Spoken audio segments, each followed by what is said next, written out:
پہنچ گیا بیاس تک، اٹیلا کہاں سے پہنچ گیا؟ مشرق سے مغرب تک. لیکن مذہب و اخلاق کے اندر زیرو نہیں بلکہ مائنس ویلیو لانی پڑے گی. ایک ہی انسان ہے، آپ کم سے کم give credit to his honesty. ایک ہی انسان، دو ہے ہی نہیں. He is the only person supremely successful in both the religious and the secular fields.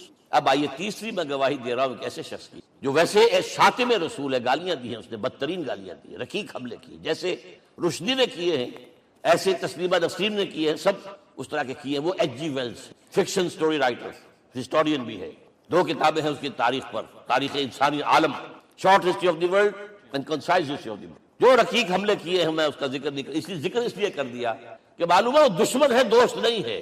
اگر کسی کا دوست ہوگا تو تعریف کر ہی گئے، وہ دشمن ہے. میں اسٹیبلش کرنا چاہتا ہوں ہی از انیمی.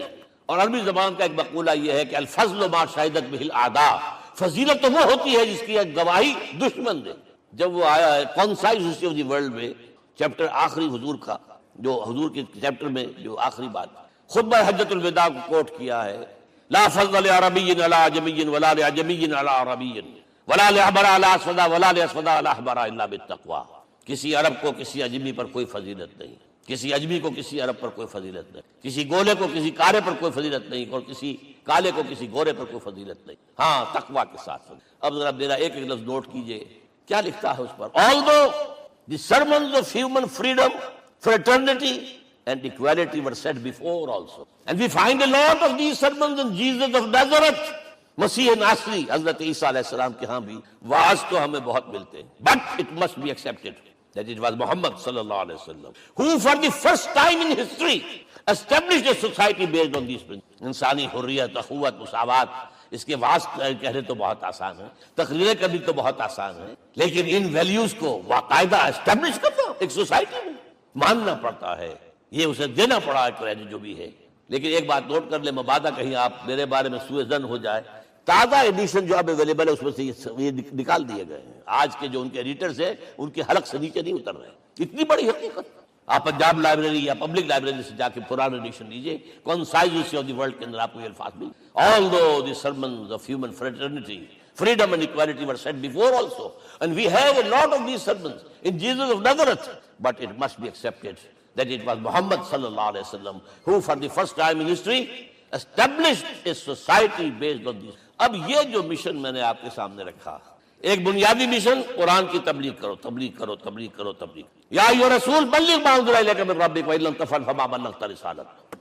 نمبر 2، جو دین حق دیا اسے غالب کرو، قائم کرو، نافذ کرو، اس کی مثال پیش کرو دنیا کے ساتھ. ان دونوں میں مدد درکار تھی محمد الرسول. جیسے حضرت مسیح نے کہا تھا، وَإِذْ قَالَ عِيسَىٰ ابْنُ مَرْيَمَ لِلْحَوَارِيِّينَ مَنْ أَنصَارِي إِلَى اللَّهِ، کون ہے میرا مددگار اللہ کی راہ میں. جیسے کہ اللہ فرماتے سورہ حدید میں، بڑی پیاری آیت ہے، بڑی ریولوشنری آیت ہے، بلکہ میں لفظ استعمال بڑی ننگی انقلابی آیت ہے قرآن مجید. اتنا صاف اللہ تعالیٰ ہی سچ بول سکتا ہے، کوئی اور تو ضرور کہیں نہ کہ اس کے اوپر کوئی کپڑا ڈال کے بات کرے گا. آیت نمبر 25 آف سورۃ الحدید، لقد ارسلنا رسلنا بالبینات، ہم نے اپنے رسولوں کو بھیجا واضح نشانیوں کے ساتھ، معجزات کے ساتھ. وانزلنا معهم الکتاب والمیزان، ان کے ساتھ کتاب اتاری، شریعت اتاری، میزان اتاری، نظام اتارا. لیقوم الناس بالقسط، تاکہ لوگ عدل پر قائم ہوں. اس لیے کتاب کیوں بھیجی، رسول کیوں بھیجے، نبی کیوں بھیجے، وحی کیوں بھیجی؟ تاکہ لوگ عدل پر قائم ہوں. یہ اس سے بڑی آیت کوئی ہوگی؟ عدل اجتماعی، سوشل جسٹس. اب اگلا ٹکڑا پڑھیے، وانزلنا الحدید، ہم نے لوہا بھی اتارا ہے، فیہ باس شدید، اس سے اسلحہ بنتا ہے، جنگی قوت ہے. وَلِيَعْلَمَ اللَّهُ مَن يَنصُرُهُ وَرُسُلَهُ بِالْغَیبِ، اور اللہ دیکھ لینا چاہتا ہے کون ہے اس کے وفادار بندے جو لوہے کی طاقت کو ہاتھ میں لے کر اللہ اور اس کے رسول کی مدد کرتے ہیں. دین اللہ کا، اسے قائم کرنا اللہ کی مدد ہے، اسے قائم کرنا محمد کا فرض ہے، اس کے جد و جہد کرنا محمد کی مدد ہے صلی اللہ علیہ وسلم. یہ تھی نصرت. اور یہ نصرت آپ کو معلوم ہے حضور کی زندگی میں صحابہ کرام نے کی ہے کہ نہیں کی؟ جو شخص ایمان لایا فوراً داعی بن گیا، فوراً. ابو بکر ایمان لائے، اور 6 جو ہیں عشرہ مبشرہ میں سے چوٹی کے صحابہ، وہ ان کی دعوت پر ایمان لائے. سعد ابن ابی وقاص، طلحہ، زبیر، عثمان، سعید ابن زید، یہ سب کون ہیں؟ حضرت ابو بکر کی دعوت. نوجوان ہیں. مصعب بن عمیر کو گھر سے نکال دیا چچا نے، اور برابر کر کے نکالا ہے کم وقت میں، اس لیے کہ باپ مر گیا تھا، بہت دولت چھوڑ گیا تھا، ماں نے بڑے ناز و نام میں پالا تھا. کہتے ہیں 200 درہم کا جوڑا اس کا بن کر آتا تھا شام سے. جیسے کبھی ہم کہتے تھے کہ پنڈت نہرو کے کپڑے جو ہے پیرس سے سل کر آتے ہیں، اور جہاں سے گزر جاتا تھا مصحف اتنا اس نے لگایا ہوتا تھا عطر کہ پوری گلی جو ہے وہ خوشبو سے جو ہے بھر جاتی. چچا نے بلایا, تم جو یہ گلچھرے کر رہے ہو اپنے باپ کی دولت پر نہ, اور تم اسے کہتے ہو کافر, نکل جاؤ گھر سے. وہ چلنے لگے, he was a ten ager, چلنے لگے. وہ سمجھا تھا کہ میرے یہ کہنے سے اس کے تو اس کو تارے نظر آ جائیں گے, یہ فوراً جو ہے توبہ کرے گا, پلٹ آئے گا. چلنے لگے تو اسے اور غصہ ہے, یہ کپڑے بھی اسی باپ کے ہیں, اتارو. وہی اتارے کپڑے, مادرزاد برہنہ ہو کر ماں کے پاس گئے. ماں نے آنکھوں پر ہاتھ رکھا, مصعب کیا ہوا ہے؟ فرمایا امی میں موحد ہو گیا ہوں, یہ ہے توحید. اور اب جا کر حضور کے دامن میں بیت ارقم میں اب ہمہ وقت کارکن ہے, قرآن اتر رہا ہے, پڑھ رہے ہیں, سمجھ رہے ہیں, قرآن اتر رہا ہے, یاد کر رہے ہیں. اور اس کے بعد جب کہا تھا مدینے والوں نے بیعت عقبہ اولیٰ پر کہ حضور ہمارے سے آپ کی ملاقات تو سال کے بعد ہی ہوگی, درمیان میں تو آپ کو معلوم ہے خون ریزی ہے, کوئی قافلہ بچ کے نہیں آ سکتا, تو اب آپ ہمیں کوئی اپنا شاگرد دیجئے. مصعب بن عمیر کو حضور نے کہا جاؤ. وہاں ان کا نام پڑ گیا المقری, پڑھانے والا, قرآن پڑھانے والا. 75 آدمی اگلے سال لے کر آ گیا ہے, اور اسی سے بیعت عقبہ ثانیہ ہوئی ہے, اور ہجرت کا راستہ کھل گیا.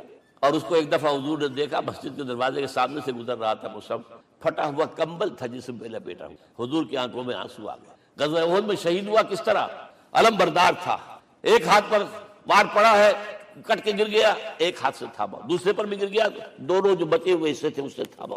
پھر جب ختم ہو گئے, اس کے بعد جو ہے جب دفن کر رہے تھے تو حضور کے سامنے پرابلم لایا گیا. مصعب کے جسم پر تو کوئی کپڑا ہی نہیں تھا سوائے ایک چادر کے, ایک دھوتی, اللہ اللہ خرچ. اور شہید کا کفن ہوتا ہے اس کا اپنا لباس. حضور وہ اتنا چھوٹی ہے وہ چادر کہ پاؤں ڈھانپتے ہیں تو سر کھل جاتا ہے, سر ڈھانپتے ہیں تو پاؤں کھل جاتے ہیں. فرمایا سر کو ڈھانپ دو کپڑے سے اور پیروں پر گھاس ڈال دو. That was the last dress which Musab got. تو یہ لوگ جو تھے محمد رسول اللہ والذین معہ, یہ ساتھی حضور کے جنہوں نے حضور کے مشن میں آپ کا ساتھ دیا. اور ایک خاص مرحلے کا تو میں آپ کے سامنے ذکر ہی کر دوں, اس لیے کہ دین کی اقامت, دین کا غلبہ, اس میں تو جہاد اور قتال آئے گا لا محالہ. Nobody is going to allow you to change the system. اگر سسٹم بدلتا ہے تو اس کے ساتھ جو مفادات بدلتے ہیں وہ ختم ہو جاتے ہیں, جو پریولیجز ہیں وہ ختم ہو جاتے ہیں. لہذا جب غزوہ بدر کا مرحلہ آیا ہے, حضور نے مجلس شورا منعقد کی, اور آپ نے جو وہی سے آپ کو بتا دیا گیا تھا, دیکھو ایک قافلہ آ رہا ہے شمال سے, مال غنیمت سے لدا پھدا ہے, اور 50 صرف اس کے ساتھ محافظ. ایک لشکر آ رہا ہے جنوب سے, ریل کانٹے سے لیس, اور اللہ نے وعدہ کیا ہے کہ ایک پر ضرور تمہیں فتح دے گا, بتاؤ کدھر چلے. یہ اصل میں کسی بھی سپہ سالار کے لیے وقت ہوتا ہے کہ اپنے ساتھیوں کے مورال کا اندازہ کرے. کچھ ہوں گے ہم جیسے کمزور بھی, انہوں نے کہا کہ حضور پہلے قافلے کی طرف چلے, آسانی سے فتح بھی ہو جائے گی اور ہتھیار مل جائیں گے ہمیں. ہمارے پاس تو ہتھیار بھی نہیں ہے, گنتی کے لوگوں کے پاس تلواریں بھی نہیں سب کے پاس, تو 50 آدمیوں کے ہتھیار تو ملیں گے, پھر لشکر سے نپٹ لیں. اب حضور کہہ رہے ہیں اشیرونی اشیرونی اشیرونی. حضرت مقداد بن اسود کھڑے ہوتے ہیں, حضور ہمیں موسیٰ کے ساتھی نہ سمجھیے جنہوں نے کہہ دیا فَذَهَبْ أَنْتَ وَرَبُّكَ فَقَاتِلَا إِنَّا هَاهُنَا قَاعِدُونَ. ہم موسیٰ کے ساتھی نہیں ہیں, ہم آپ کے جانثار ہیں. آپ جو آپ کی نیت ہے آپ بسم اللہ کیجیے, ہم آپ کو کیا پتہ ہمارے ذریعے آپ کو اللہ تعالیٰ آنکھوں کی ٹھنڈک عطا فرمائے. حضور پھر فرمایا مجھے مشورہ دو, مجھے مشورہ دو. تب خیال آیا سعد ابن عبادہ رضی اللہ تعالیٰ عنہ کو, جو رئیس انصار تھے, ہو نہ ہو یہ ہماری طرف روئے سخن, کیونکہ بیعت عقبہ ثانیہ جس کے نتیجے میں ہجرت ہوئی ہے اس میں طے یہ ہوا تھا کہ اگر یہ مکے والے مدینے پر حملہ آور ہوں گے آپ کو ختم کرنے کے لیے, ہم آپ کی حفاظت ایسے ہی کریں گے جیسے ہم نے بیوی بچوں کی. اور ابھی مدینے پر حملہ ہوا نہیں ہے, حضور پری ایمپٹ کر رہے ہیں, باہر نکل کر مقابلہ کرنا چاہ رہے ہیں, تو گویا کہ انصار کور نہیں ہوتے اس کے اندر, اس لیے بار بار اشیرونی, مجھے مشورہ دو.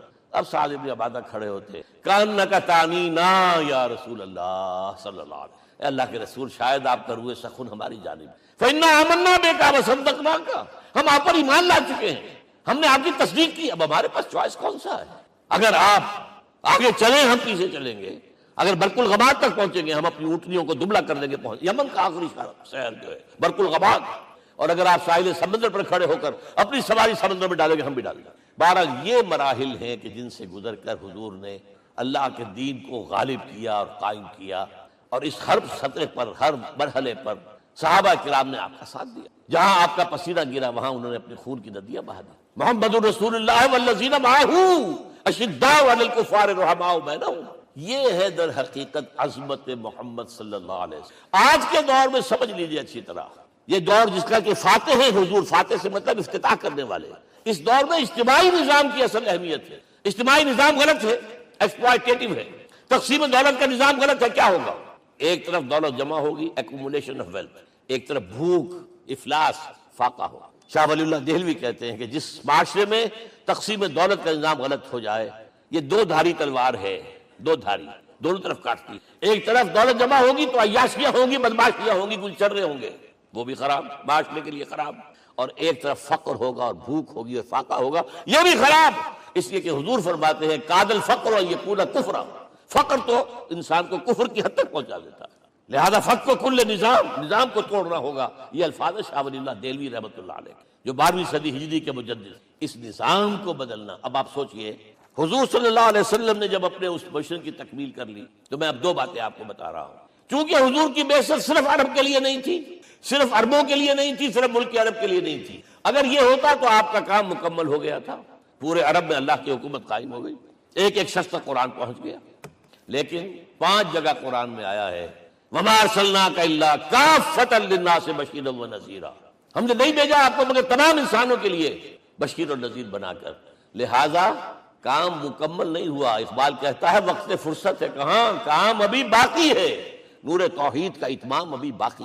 یہ بھی تکمیل رسالت کا مظہر ہے کہ حضور سے پہلے کوئی رسول پوری نوع انسانی کے لیے نہیں بھیجا گیا، آپ پہلے رسول ہیں اللہ کے اور آخری جو پوری نوع انسانی کے لیے۔ حضرت عیسیٰ نے بھی یہی کہا تھا اپنے حواریین سے، تو سینٹ پال نے اسے تبلیغی مذہب بنایا ہے۔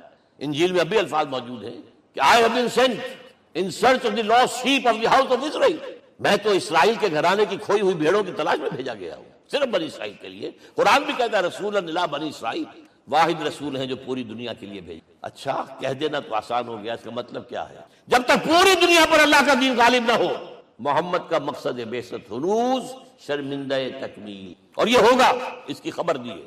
یہ ایک تحفہ میں لے کر آیا آپ کے لیے، 8 صفحے ہیں، لیکن یہ سمجھیے کہ یہ سونے کے حروف سے لکھے ہوئے ہیں، وہ احادیث، وہ آیات جن میں حضور نے خبر دی ہے کہ